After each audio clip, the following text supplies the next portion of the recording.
दुनिया के सबसे महंगे रेस्टोरेंट में सारे कस्टमर्स अगले डिश का इंतजार कर रहे। तभी जूनियर शेफ आगे आया, उसने बंदूक निकाली और सबके सामने अपना ही भेद पा दिया। चारों तरफ खून और चीख पुकार मच गई। तभी हेड शेफ आगे आया, उसने उस लाश की तरफ इशारा किया और बोला, लेडीज एंड जेंटलमैन, ये रही आपकी अगली डिश, द मैस। कुछ ही घंटों पहले बीच समंदर एक सुनसान आइलैंड पर बने इस रेस्टोरेंट में 11 मेहमान अपनी जिंदगी का सबसे शानदार डिनर करने पहुंचे थे। इनमें अरबपति बिजनेस टाइकून, ट्रैक ब्रूस और नामी फिल्म स्टार्स शामिल थे। डिनर शुरू हुआ। The breadless bread plate. Waiters ने टेबल्स पर बेहद खूबसूरत प्लेट्स रखी, जिनमें अलग अलग ऑयल और सॉस सजे थे। मेहमान ब्रेड का इंतजार करने लगे, लेकिन ब्रेड आई ही नहीं। तभी शेफ स्लोविक सामने आया और बोला, ब्रेड हमेशा से गरीबों का खाना है, वो आम इंसानों की भूख मिटाती है, लेकिन आप लोग दुनिया के सबसे अमीर लोग, इसलिए आज आपको ब्रेड नहीं मिलेगी। बिना ब्रेड के इन खाली ऑयल और सॉस का मजा लीजिए। सभी हंस पड़े। कोई लगा शेफ मजाक कर रहे, मगर शेफ का गंभीर चेहरा देखकर वो सब शांत हो गए। सबसे बड़ी हैरानी की बात तो ये थी कि इन अमीरों को लग रहा था कि ये फाइन डाइनिंग का कोई नया स्टाइल है। वे सभी बड़े ही चाव से उन सॉस और ऑयल को चाटने लगे। उसे तुरंत एहसास हो गया कि शेफ स्लोविक कोई आर्ट नहीं दिखा रहे, बल्कि वो इन सब रईसों की सरेआम बेइज्जती कर रहे हैं। उसने ये बात अपने पार्टनर टाइलर से भी कही, मगर टाइलर भी सॉस चाटने में ही मगन था। मार्गो ने चिल्लाते हुए कहा, टाइलर, वो शेफ तुम्हारी बेइज्जती कर रहा है और तुम मजे लेकर ये सॉस चाट रहे हो। इस पर टाइलर ने कहा, तुम समझ ले रही हो मार्गो, ये कोई बेइज्जती नहीं बल्कि एक कॉन्सेप्ट है। शेफ स्लोविक सिर्फ खाना नहीं बनाते, बल्कि उनकी हर डिश के पीछे कहानी होती है। वो खयाम शेफ नहीं, बल्कि एक बेहतरीन स्टोरी टेलर भी है। टाइलर की अंधभक्ति देखकर मार्गो समझ रही थी कि यहाँ सिर्फ शेफ ही पागल नहीं, बल्कि ये सारे रईस भी अपने कमंड में अपनी अकल खो चुके हैं। कुछ समय बाद शेफ ने फिर ताली बजाकर सबका ध्यान अपनी ओर खींचा और दूसरे कोर्स का ऐलान किया, जिसका नाम था मेमोरी। एक कोने में शेफ की माँ भी बैठी शराब पी रही थी। शेफ उनके पास गया और अपनी पुरानी यादें ताजा करते हुए बताया कि कैसे बचपन में उसका पिता शराब पीकर उसकी माँ को पीटता था। एक रात अपनी माँ को बचाने के लिए उसने अपने पिता की जान में कैंची घोंप दी। ये कहानी सुनाकर उसने बड़ी शांति से कहा, कुछ यादें हम कभी नहीं भूल पाते, और उन्हीं यादों की तस्वीर है यह डिश। उसी वक्त वेटर्स ने हर टेबल पर प्लेट्स रखना शुरू किया। प्लेट्स में रोस्टेड चिकन थाई रखी थी, जिसके ठीक बीचों बीच एक कैंची घुसी हुई थी, और उसके साथ मक्के की रोटियां यानी टोर्टिला रखी थी। कस्टमर सब इस अजीब डिश को समझ ही रहे थे कि तभी उनकी नजर रोटियों पर पड़ी। हर एक रोटी पर लेजर मशीन से कुछ तस्वीरें और डॉक्यूमेंट्स छापे गए थे। ये कोई आर्ट या डिजाइन नहीं था, बल्कि उन कस्टमर्स के काले सर थे। बस किसी के बाद शेफ स्लोविक ने सारे कस्टमर्स को अपना असली रूप दिखाया और अब ये डिश पेश की गई, द मेस। वही डिश जिसमें जूनियर शेफ ने सरेआम खुद को गोली मारी थी। घटना के बाद साफ हो गया कि यहाँ के सारे स्टाफ शेफ स्लोविक के अंधभक्त थे, तो उसके इशारे पर अपनी जान तक दे सकते थे और किसी की जान ले भी सकते थे। उस जूनियर शेफ ने खुद को केवल इसलिए गोली मारी थी क्योंकि वो शेफ स्लोविक जैसा महान शेफ बनना चाहता था, मगर स्लोविक ने उसे एहसास दिलाया कि यह राह चुनकर उसने अपनी पूरी जिंदगी बर्बाद कर दी है।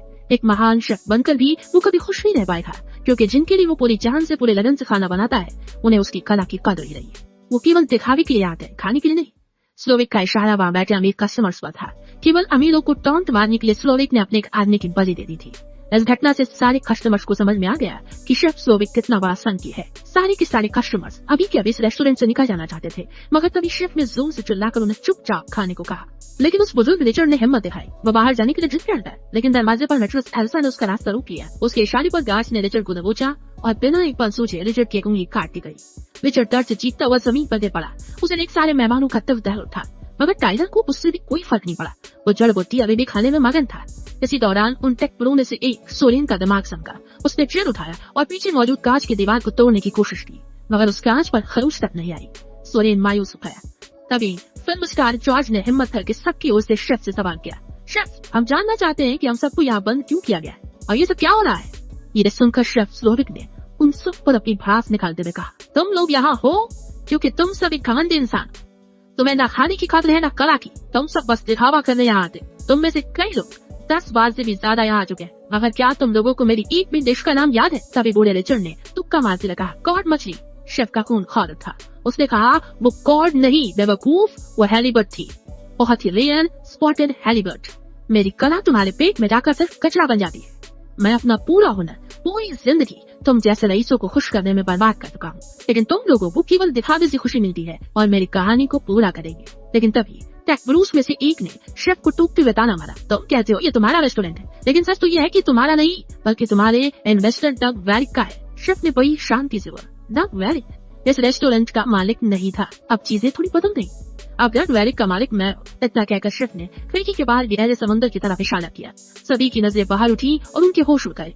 काले समंदर के ऊपर एक आदमी रस्सियों से बंधा हवा में लटक रहा था। उसे धीरे धीरे पानी के अंदर डुबाया जा रहा था। वो और कोई नहीं बल्कि इसी रेस्टोरेंट का मालिक डग वैरिक था। स्लोविक ने उसका कसूर बताते हुए कहा, इस कमीने ने मेरे मेन्यू पर सवाल उठाए थे। वो अक्सर डिश में बदलाव करने की मांग करता था, जबकि उसे अच्छी तरह पता था कि उस डिश को बनाने में मैंने कितने मेहनत कितने लगन से काम किया है। मेरे सारे डिश परफेक्ट, उसमें कोई बदलाव नहीं किया जाता। यह सुनकर सारे कस्टमर शेफ स्लोविक के आगे गिड़गिड़ाने लगे। उन्होंने ये सब रोकने के लिए स्लोविक को मुंह मांगी कीमत ऑफर की, लेकिन स्लोविक ने उन्हें साफ कह दिया कि उसे पैसों से कोई मतलब नहीं है। उसने डग को सबकी आंखों के सामने पानी में डुबाकर मार डाला। अंदर सबके दिलों में अब दहशत भर आई। वो शेफ से अपनी आजादी की भीख मांगने लगे। इस पर स्लोविक सबको बाहर ले आया और बोला, मैं तुम्हें यहाँ से भागने का एक मौका दे रहा। तुम्हारे पास 45 सेकंड है, इसके बाद मेरे आदमी तुम्हें ढूंढने आएंगे, लेकिन जाने की इजाजत केवल मर्दों को है। इतना बात सुनते ही सारे आदमी अपनी अपनी पार्टनर्स को छोड़कर भागने लगे। मगर टाइलर का बर्ताव यहाँ भी अजीब था। उसके अंदर डर नहीं था, बस अगली डिश ट्राई करने की बेसब्री थी। लेकिन अगली डिश केवल वहाँ बची हुई औरतों को सर्व की गई, जिसे नाम दिया गया था मेंस फॉली, यानी मर्दों का अहंकार। उधर जैसे ही 45 सेकंड हुए, शेफ स्लोविक के आदमी शिकारियों की तरह उन भागे हुए आदमियों को पकड़ने दौड़ पड़े। कोई भी समंदर को पार नहीं कर पाया था। कुछ ही मिनटों में वो सब पकड़े गए और उन्हें वापस रेस्टोरेंट के अंदर लाकर पटक दिया है। अब सबकी यहाँ से बाहर निकलने की उम्मीद पूरी टूट चुकी थी। उन्हें समझ आ गया था कि वो सब यही मरने वाले हैं। तभी शेफ स्लोविक डाइनिंग हॉल में वापस आया। उसकी नजर सीधे टाइलर पर पड़ी, जो मौत के इस खौफनाक माहौल में भी पागलों की तरह ठूस ठूस कर खा रहा था। शेफ ने ऐलान किया, लेडीज एंड जेंटलमैन, मुझे खेद है लेकिन हमारा मेन्यू तब तक आगे नहीं बढ़ सकता जब तक कि मैं एक अधूरा मामला न सुलझा लूं। शेफ टाइलर के टेबल के पास आया, ठंडी आवाज में पूछा, टाइलर बताओ तुम्हें यहाँ आने से पहले क्या बताया गया था? टाइलर ने खाना निगला और बेशर्मी से कहा, यही कि आज रात दुनिया का सबसे बेहतरीन मेन्यू पेश किया जाएगा और आखिर में सब लोग मारे जाएंगे। यह सुनते ही मार उस रह गई। उसे समझ आ गया कि टाइलर यहाँ का पुराना कस्टमर था।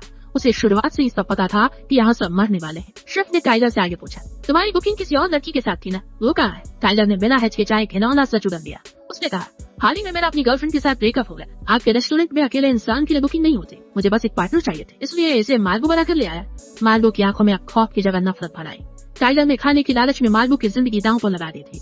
मार्गो असल में टाइलर की असली गर्लफ्रेंड नहीं बल्कि एक स्कॉट थी, यानी उसे टाइलर ने पैसों के बदले एक दिन के लिए अपनी गर्लफ्रेंड बनने के लिए हायर किया था। उसका असली नाम एरिन था। सन की टाइलर ने सिर्फ अच्छे खाने के लालच में मार्गो की जिंदगी दांव पर लगा दी थी। गुस्से से आग बबूला होकर मार्गो ने टाइलर के मुंह पर एक जोरदार घूंसा जड़ दिया। शेफ ने मार्गो को रोकते हुए टाइलर से आगे पूछा, क्या तुम ये का जरा भी पछतावा है? टाइलर ने खुद पर घमंड करते हुए कहा, नहीं शेफ, ये सब मैंने आपके मेन्यू के स्वाद को पाने के लिए किया है। पिछले 8 महीनों से मैं आपके पास आ रहा हूँ। मैंने आपसे खाने के बारे में बहुत कुछ सीखा है। आप मेरे गुरु हैं। स्लोली का मुस्कुराने लगा। वो टाइलर के कंधे पर हाथ रखकर उसे किचन में ले गया और उसे शेफ के कपड़े पहना कर हुक्म दिया, वो जब भी एक डिश बना कर देखा, देखते हैं तुमने क्या सीखा है। टाइलर के पसीने छूट गए। वो कांपते हाथों से सब्जियां काटने लगा और उसे मीट के साथ जैसे तैसे पैन में डाल दिया। कुछ ही देर में उसने अपनी डिश शेफ को परोस दी। शेफ ने उस डिश का एक निवाला चखा और खाते उसे नाकी में थूक दिया। शेफ ने सबके सामने टाइलर को बेइज्जत करते हुए कहा, इससे ज्यादा बेसुवाद खाना मैंने अपनी जिंदगी भर में नहीं खाया। तुम्हारे जैसे लोगों की वजह से हमारी कला बर्बाद हुई है। यह सुनकर टाइलर का सारा घमंड टूट गया। फिर शेफ ने उसके कान में कुछ ऐसा कहा जैसे सुनकर उसे गहरा सदमा लगा। उसने चुपचाप अपनी ड्रेस उतारी और बिना एक शब्द भी बोले सीधा शेफ के प्राइवेट ऑफिस की तरफ चला गया। उसके जाते ही शेफ ने मार्गो को अपने पास बुलाया। शेफ ने उससे कहा, मार्गो, अब तुम्हें पता चल गया होगा कि तुम इस डिनर का हिस्सा क्यों नहीं हो। क्या अब तुम मेरा साथ दोगी? मार्गो ने हाँ में सिर हिलाया। शेफ ने कहा, अब हम मेन्यू की आखिरी डिश बनाने वाले हैं, मगर मेरी असिस्टेंट एल्सा उस डिश के लिए जरूरी चीज लाना भूल गई है, एक बैरल जो बाहर स्मोक हाउस में रखा है। अब तुम उसे जाकर ले आओ। शेफ ने मार्गो को स्मोक हाउस की चाबी दे दी। मार्गो खुश हो गई। उसे एहसास हुआ कि अब वो यहाँ से भाग सकती है। वो चाबी लेकर आगे बढ़ी ही थी कि तभी उसने शेफ के ऑफिस में कुछ ऐसा देखा जिससे उसकी सांसें अटक गई। अंदर टाइलर किसी के फंदे पर लटक रहा था। शेफ का आदेश मानकर उस अंधभक्त ने आत्महत्या कर ली थी। मार्गो उसे इग्नोर करते ही बाहर चली आई। इसी दौरान अंदर फिल्म स्टार जॉर्ज ने हिम्मत करके शेफ से पूछा, तुम सब की गलती क्या है? उन्हें ये सजा किस बात से मिल रही है? शेफ ने मुस्कुरा कर कहा, मैं अपनी बिजी शेड्यूल से वक्त निकाल कर एक दिन तुम्हारी फिल्म देखने गया। तुम्हारी गंदी एक्टिंग देखकर मैं निराश हो गया। तुम जैसे लोग पैसों के दम पर फिल्म लाइन में आते हो और कला की बेइज्जती करते हो। तुम्हारी वजह से असली कलाकारों को काम नहीं मिलता। ये सुनकर जॉर्ज शर्मिंदा हो गया। मगर फिर उसने पूछा, पर मेरी असिस्टेंट, तुम इसे क्यों मानना चाहते हो? जॉर्ज की असिस्टेंट एक अमीर घर की लड़की थी। उसे कभी मेहनत या संघर्ष नहीं करना पड़ा था। शेफ को ऐसे लोगों से नफरत थी।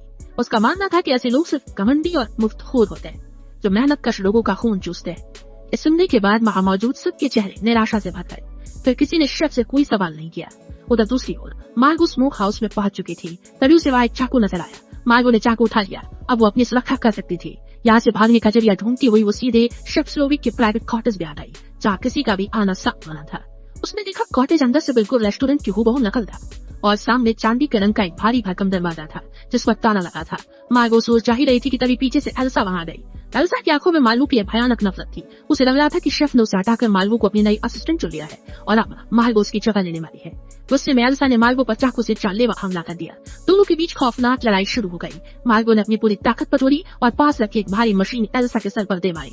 एल्सा लड़खड़ाई और मार्गो ने उसकी चाकू को छीनकर उसके गले में घुसा दिया। एल्सा वही ढेर है।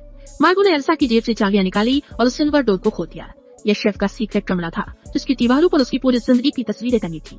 तभी मार्गो की नजर एक पुरानी तस्वीर पर जाकर टिक गई। उसमें जवानी के दिनों का स्लोविक एक फास्ट फूड स्टॉल पर बर्गर बना रहा था। उसके चेहरे पर एक बहुत ही सच्ची और सुकून भरी मुस्कान थी। उसे देखकर मार्गो को शेफ की असली परेशानी समझ आ गई। दरअसल जब स्लोविक आम लोगों को स्ट्रीट फूड बेचता था तब वो अपने काम से बहुत खुश था, क्योंकि आम लोग खाने की असली कदर करते थे। लेकिन जब से उसने अमीरों के लिए पकाना शुरू किया है, उसे अपनी ही कला से चिढ़ होने लगी, क्योंकि अमीरों का पेट तो हमेशा भरा रहता था। वो महंगे रेस्टोरेंट में खाने के लिए नहीं बल्कि सिर्फ अपने रुतबे का दिखावा करने आते थे। इन्हीं रईसों ने शेफ से खाना पकाने की असली खुशी और उसका जुनून हमेशा के लिए छीन लिया। और यही वजह थी कि शेफ के अंदर इन दिखावा करने वाले अमीरों के लिए इतना गुस्सा और कड़वाहट भरी थी। इसी दौरान शेल्फ पर रखे एक रेडियो पर मार्गो की नजर पड़ी। उसने तुरंत रेडियो पर कोस्ट गार्ड से संपर्क और मदद की गुहार लगाई। कोस्ट गार्ड ने कहा कि वो कुछ ही देर में वहाँ आ रहा है। मार्गो की जान में जान आ गई। अब उसे पूरा भरोसा था कि कोस्ट गार्ड उन सबको बचाने आ जाएंगे। वो पूरे आत्मविश्वास के साथ बैरल लेकर वापस रेस्टोरेंट के अंदर गई।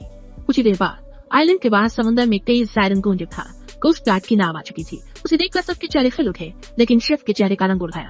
उसने तुरंत अपने स्टाफ पर चिल्लाते हुए खून दिया, जिसके बाद वो सब वहाँ से निकले खून को साफ करने लगे। उन्होंने रिचर्ड की कटी हुई उंगली को छुपाने के लिए उसके हाथ को ढक दिया। अब हॉल का माहौल एकदम नॉर्मल था। शेफ ने मेहमानों को चेतावनी देते हुए कहा, तुम्हें उस अफसर से मदद मांगनी थी या घर गिराने की बहुत इच्छा होगी, लेकिन ऐसा मत करना, वो तुम्हारी कोई मदद नहीं कर सकता। तभी एक कोस्ट गार्ड अंदर आया।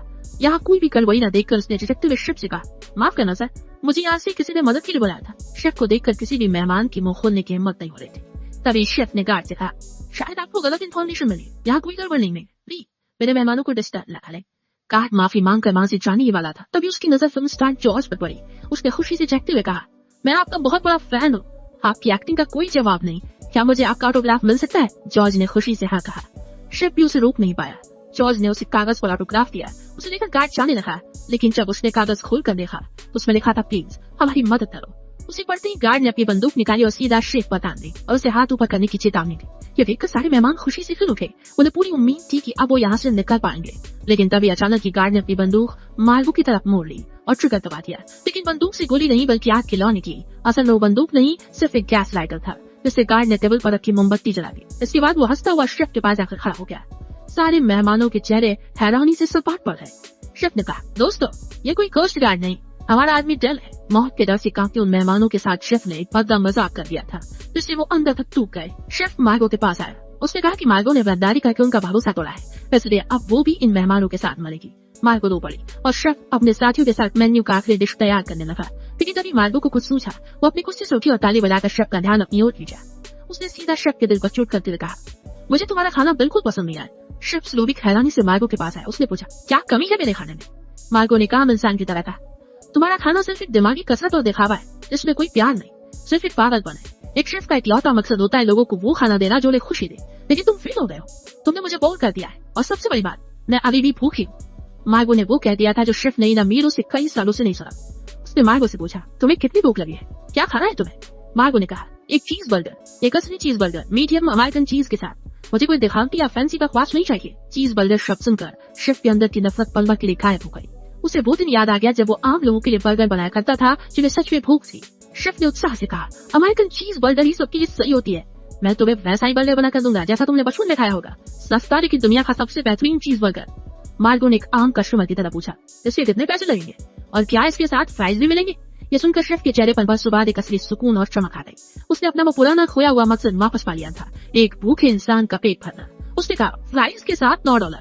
मार्गो के हाँ में भरते ही शेफ खुशी से बर्गर बनाकर मार्गो के आगे रख चुका था। मार्गो ने शेफ के सामने स्वाद लेकर बर्गर खाया और बाकी बचा हुआ पैक करा लिया। दरअसल मार्गो समझ गई थी कि शेफ उन अमीरों को मार रहा है जो खाने की कदर नहीं करते, तो सिर्फ दिखावे के लिए आते हैं। बचने का सिर्फ एक तरीका, रईस मेहमान बनना छोड़कर एक भूखा कस्टमर बनना था। शेफ ने मार्गो को वहाँ से बाइज्जत जाने दिया, लेकिन बाकी अमीर लोग बस देखने के अलावा कुछ नहीं कर पाए। उन्हें तो ये तक नहीं मालूम था कि भूख क्या चीज होती है। उनका बचना नामुमकिन था।